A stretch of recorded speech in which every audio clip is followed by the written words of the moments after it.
Hi, and welcome to The Print. My name is Karanjeet Kaur, and I'm a writer and an editor. Let's talk today about India's everyday heroes. When Deepak Akikumar sprang to the defense of an old shopkeeper in Kotdwar, Uttarakhand, he didn't know that he had taken a hammer to a pane of glass. It took 5 words, Mera naam Mohammad Deepak hai, from the 42-year-old gym owner in one of the most communally charged states in India for a hairline fracture to slowly spread across the surface. That surface is the seasoned understanding that individual courage has no place in our society. 2.5 weeks later, 2,500 kilometers south of Uttarakhand in Kozhikode, Kerala, Prabhavati Amma dealt another hammer blow. She planted her feet on a footpath at the busy Eranjipalam signal and refused to give way to a scooter rider trying to bypass traffic. To understand why Mohammad Deepak has captured our imagination, we have to understand what his courage cost. His fitness center, Hulk Gym, is close to Vakil Ahmed's Baba School Dress, a shop that the 70-year-old Muslim man has operated for 30 years. On the 26th of January, a mob of 30 to 40 men claiming to be from Bajrang Dal descended at the shop, demanding that Ahmed change its name. Baba, they argued, was a Hindu religious term, and it was presumably inimical for a Muslim man to use it. Deepak intervened and told the aggressive crowd that everyone had a right to be treated equally in India. When they asked him for his name, he anticipated the turn the confrontation was taking and painted himself into posterity by announcing that his name was Mohammad Deepak. In the process, however, he assumed the target which was painted on the Muslim shopkeeper's back.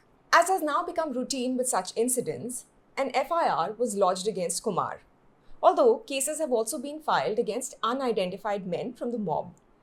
Within days, a violent group showed up outside Kumar's gym and attempted to vandalize it. Thanks to the violence, the gym's membership dwindled from 150 to 12. Female members, already nervous about the police barricades and the shouting protesters camping outside, disappeared entirely.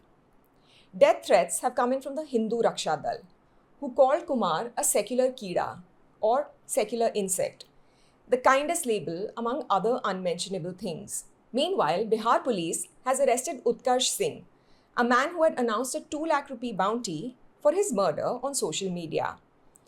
It's clear that these bodies wish to make an example of Kumar, but the example he has already set is something else entirely. Despite these expected reactions, Kumar broke something in the algorithm. It started with an outpouring of social media support for the man.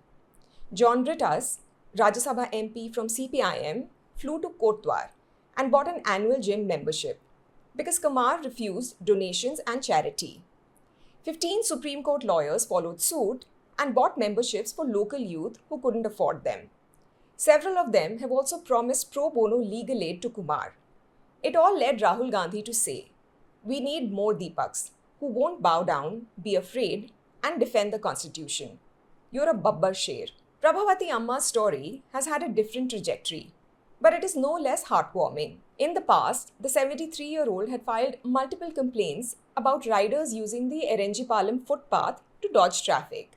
When the authorities did nothing, she became the enforcer.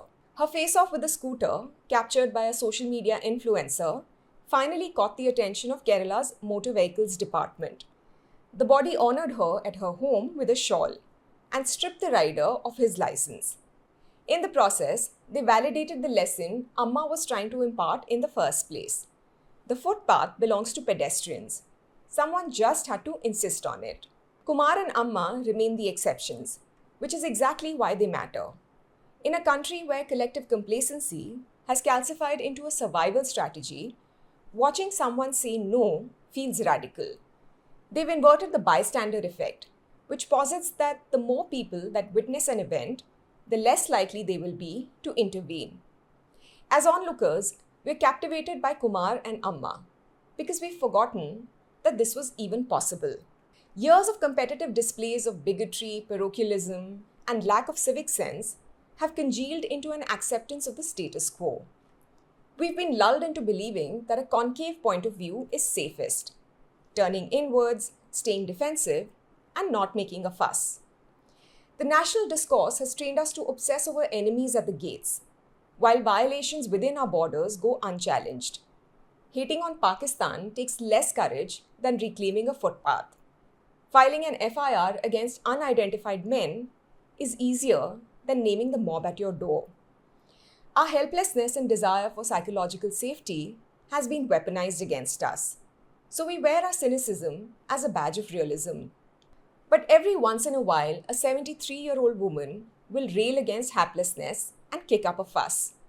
A gym owner and his friend will stand up to rowdies. And if we are lucky, their courage will have a witness. And that will make all the difference between what fades away and what causes a rupture.